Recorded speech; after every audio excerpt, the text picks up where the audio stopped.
নমং বিষ্ণুপাদায় কৃষ্ণপৃষ্ঠায় ভূতলে শ্রীমতে জয়পতাকা স্বামিনীতি নামিনে নমং আচার্যপাদায় নিতাই কৃপা পদায়িনে গৌরকথা ধামোদয় নগর গামতারিণে নমং বিষ্ণুপাদায় কৃষ্ণপৃষ্ঠায় ভূতলে শ্রীমতে ভক্তিবেদান্ত স্বামিনীতি নামিনে নমস্তে সরস্বতী দেবে গৌরবাণী প্রচারিণে নির্বিশেষ শূন্যবাদী পাশ্চাত্য দেশ তারিণে।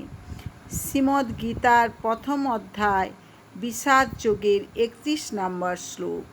ন চ শ্রেয় হনু পশ্যামি হত্যা স্বজন মাহবে ন কাঙ্ক্ষে বিজয়ং কৃষ্ণ ন চ রাজ্যং সুখানি চ। অনুবাদ: হে কৃষ্ণ, যুদ্ধে আত্মীয় স্বজনদের নিধন করা শ্রেয়স্কর দেখছি না। আমি যুদ্ধে জয়লাভ চাই না, রাজ্য এবং সুখভোগও কামনা করি না। হরে কৃষ্ণ কৃষ্ণ কৃষ্ণ হরে হরে, হরে রাম রাম রাম হরে হরে। আপনারা চ্যানেলটিকে সাবস্ক্রাইব করবেন, বেশি বেশি করে শেয়ার করবেন, লাইক করবেন, কমেন্ট করবেন। হরে কৃষ্ণ।